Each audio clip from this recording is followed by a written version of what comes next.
जय हिंद। ना शक्ल से ना नाम से हमें मतलब है सिर्फ और सिर्फ काम से, आपके सिलेक्शन से। तो आइए एक बार शुरू करते हैं फिर से महा रिवीजन की क्लास। इस क्लास में हम क्या देखने वाले हैं? इस क्लास में हम देखने वाले हैं बहुत ही ज्यादा महत्वपूर्ण टॉपिक।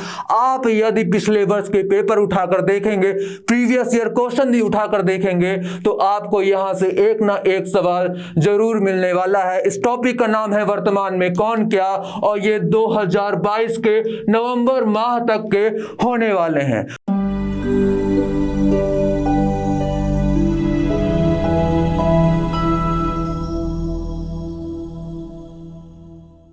तो आइए स्टार्ट करते हैं ये टॉपिक। और इजली टीम का और मेरा आपसे ये वादा है कि हम आपके हाथ में सिलेक्शन रखने वाले हैं। आपको बस लगातार क्लास में बने रहना है और लगातार रिवीजन करते रहना है। आपको अपने हाथ से सिलेक्शन जाने नहीं देखना है, उसे पकड़ कर रखना है। तो देखते हैं पहले सवाल में, पहले स्लाइड में हमसे क्या बोला हुआ है। यह बहुत ही ज्यादा महत्वपूर्ण क्लास हो जाती है, आपकी परीक्षा में यहां से सवाल आने ही आने वाले हैं।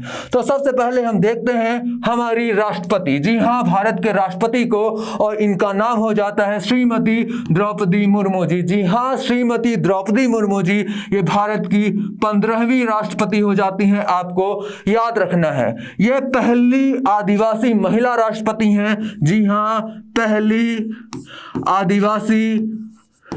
आदिवासी महिला राष्ट्रपति आपको याद रखना है। इसके अलावा ये भारत की दूसरी महिला राष्ट्रपति भी हो जाती हैं। आपको यह भी याद रखना है, भारत की दूसरी महिला राष्ट्रपति। जी हां, दूसरी महिला राष्ट्रपति।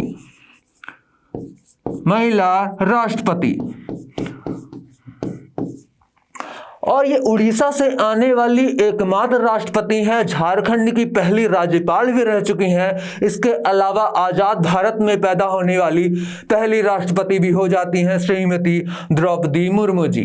राष्ट्रपति पद का उल्लेख अगर हम देखेंगे तो भारत के संविधान के अनुच्छेद 52 में इसका उल्लेख मिलता है। तो आपको ये भी याद रखना है। और हम अगले सवाल की तरफ चलते हैं। अगले सवाल में हमसे क्या पूछा हुआ है, तो यहां पर हम देखेंगे भारत के उपराष्ट्रपति के बारे में। इनका नाम है श्री जगदीप धनखड़ जी। इनका नाम है श्री जगदीप धनखड़ जी। इससे पहले उपराष्ट्रपति बनने के पहले ये थे पश्चिम बंगाल के राज्यपाल, जो कि वर्तमान में है ला गणेशन। और ये भारत के 14वें उपराष्ट्रपति हो जाते हैं। आपको यह भी याद रखना है।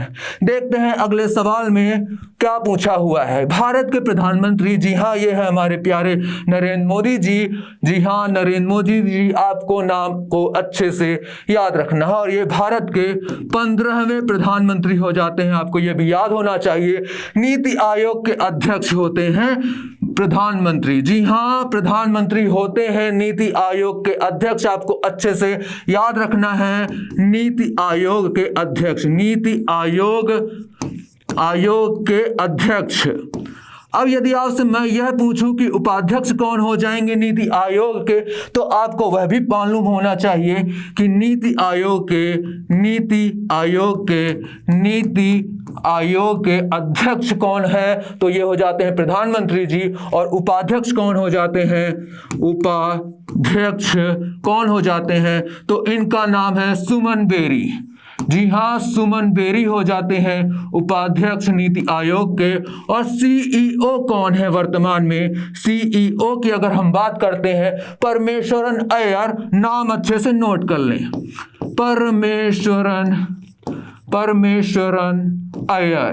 परमेश्वरन अय्यर हो जाता है सीईओ का नाम, जो कि है नीति आयोग के सीईओ। ये हो गए हमारे बहुत ही ज्यादा महत्वपूर्ण तथ्य। और अभी की ये नियुक्तियां हैं तो आपकी परीक्षा के लिए बहुत ही ज्यादा महत्वपूर्ण हो जाती हैं। देखते हैं अगली नियुक्ति में क्या बोला हुआ है। भारत के मुख्य न्यायाधीश, जी हां, हाल ही में नियुक्त हुए हैं जस्टिस DY चंद्रचूड़। ये भारत के 50वें CJI हो जाते हैं। अगर 49वें CJI की हम बात करेंगे, 49वें हो जाते हैं जस्टिस UU ललित जी। जी हां, जस्टिस UU ललित जी हो जाते हैं भारत के 49वें मुख्य न्यायाधीश। जस्टिस UU ललित हो जाते हैं भारत के 49वें न्यायाधीश, मुख्य न्यायाधीश। उदय उमेश ललित जी हो जाते हैं। और डी वाई चंद्रचूड़ जी का पूरा नाम क्या हो जाता है? धनंजय यशवंत चंद्रचूड़ हो जाता है। इनके पिता भी भारत के 16वें CJI रह चुके हैं, जिनका नाम हो जाता है, क्या हो जाता है? YV चंद्रचूड़। तो आपको यह भी याद रखना होगा। अगले सवाल की तरफ बढ़ते हैं। भारत के महान्यायवादी के बारे में यहां पर पूछा हुआ है, जिसका उल्लेख आपको मिलता है अनुच्छेद 76 में, आर्टिकल 76 में इसका उल्लेख आपको मिलता है। वर्तमान में हो जाएंगे वेंकट रमणी जी। और इसके पहले कौन थे? इसके पहले थे के वेणुगोपाल। इसके बाद ऑफर किया गया था मुकुल रोहतांगी को, जिन्होंने रिजेक्ट कर दिया। और वर्तमान में हो जाते हैं भारत के attorney general of India, Bharat का महान्यायवादी ये है R वेंकट रमणी।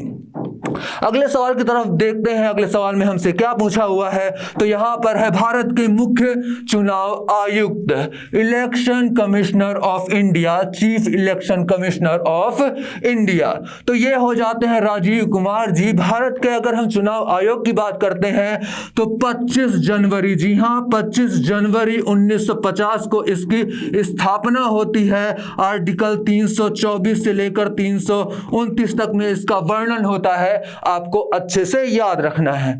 अगले सवाल की तरफ देखते हैं। अगले सवाल में हमसे क्या पूछा हुआ है? तो नियंत्रक एवं महालेखा परीक्षक, कंट्रोलर एंड ऑडिटर जनरल के बारे में यहां पर बात की गई है। अनुच्छेद 148 में इसका वर्णन हो जाता है, इस पद का वर्णन हो जाता है। और गिरीश चंद्र मुर्मू हो जाते हैं वर्तमान में भारत के CAG, जी हां CAG हो जाते हैं। कौन? ये है गिरीश चंद्र मुर्मू जी। और आपको याद होगा जब बना था 31 अक्टूबर 2019 को, जी हां 31 अक्टूबर 2019 को जब जम्मू कश्मीर एक UT बना था, केंद्र शासित प्रदेश बना था, तो उसके पहले उपराज्यपाल भी थे हमारे गिरीश चंद्र मुर्मू जी। आपको यह भी याद होना चाहिए। अगले सवाल की तरफ बढ़ते हैं। अगले सवाल में हमसे पूछा हुआ है CGA, तो आपको यह भी याद होना चाहिए, इन्हें बोला जाता है महालेखा परीक्षक। और ये हो जाती हैं भारती दास। हाल ही की नियुक्ति है, आपके परीक्षा के लिए महत्वपूर्ण है, आपको अच्छे से याद रखना होगा। CDS chief of defence staff, chief of defence staff आपको अच्छे से याद रखना है। अनिल चौहान जी हो जाते हैं। ये किस नंबर के हैं? ये हैं दूसरे नंबर के, दूसरे क्रम के। पहले कौन थे? पहले थे, फर्स्ट थे जनरल बिपिन रावत। आपको अच्छे से याद रखना होगा, बिपिन रावत थे पहले, आपको अच्छे से याद रखना होगा। उनकी तमिलनाडु के पास हेलीकॉप्टर दुर्घटना में मृत्यु होने के पश्चात बनते हैं अनिल चौहान भारत के नए CDS। आपको अच्छे से याद होना चाहिए, स्क्रीनशॉट लेते रहेंगे। और देखते हैं अगले सवाल में यहां पर क्या पूछा हुआ है। भारतीय वायुसेना अध्यक्ष कौन हो जाते हैं? तो भारतीय वायुसेना दिवस की अगर हम बात करेंगे तो 8 अक्टूबर को मनाया जाता है। VR चौधरी इसके हो जाते हैं वायुसेना अध्यक्ष भारतीय। यहां पर पूछा हुआ है भारतीय नौसेना अध्यक्ष, तो 4 दिसंबर को, जी हां 4 दिसंबर को मनाया जाता है भारतीय नौसेना दिवस। R हरि कुमार, जिनको आप यहां पर फोटो में देख सकते हैं, ये हो जाते हैं भारतीय नौसेना अध्यक्ष। देखते हैं अगले सवाल में क्या पूछा हुआ है। तो भारतीय थल सेना अध्यक्ष 15 जनवरी, जी हां 15 जनवरी को हो जाता है भारतीय थल सेना दिवस। भारतीय थल सेना दिवस हो जाता है 15 जनवरी को, आपको अच्छे से याद होना चाहिए। मनोज पांडे हो जाते हैं।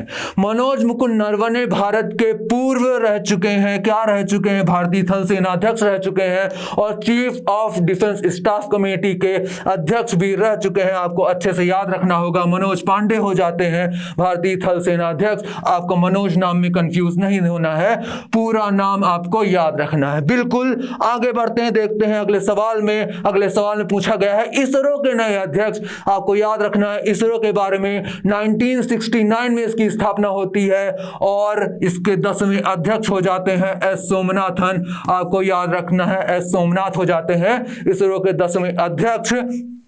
इंडियन स्पेस रिसर्च ऑर्गेनाइजेशन हो जाता है इसका पूरा नाम, आपको यह भी याद होना चाहिए। और के सिवन है इसके 9वें अध्यक्ष, आपको यह भी मालूम होगा। डॉक्टर समीर विकामत हो जाते हैं DRDO defence research development organisation के नए अध्यक्ष हो जाते हैं डॉक्टर समीर विकामत। और DRDO की स्थापना कब हुई थी? बलसिमूलम विज्ञानम हो जाता है इसका ध्येय वाक्य, 1958 में होती है इसकी स्थापना। और नासा की स्थापना भी 1958 में ही होती है, आपको यह भी अच्छे से याद होना चाहिए। देखते हैं अगले सवाल में क्या पूछा हुआ है। अगले सवाल में हमसे BCCI के बारे में पूछा हुआ है। BCCI के अध्यक्ष हाल ही में परिवर्तित हुए हैं और बन गए हैं रोजर बिन्नी। सौरव गांगुली ने दे दिया है अपना इस्तीफा, उन्हें निकाल दिया गया है।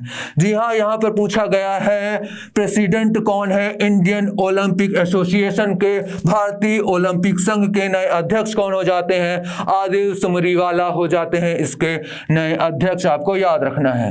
अगले सवाल में हम देखते हैं फिक्की के नए अध्यक्ष कौन हो जाते हैं? इनका नाम हो जाता है सूर्यकांत पांडा। और फिक्की ये वही है जो बनता है 1927 में, भारत के व्यापारिक संगठनों का एक संघ होता है फिक्की।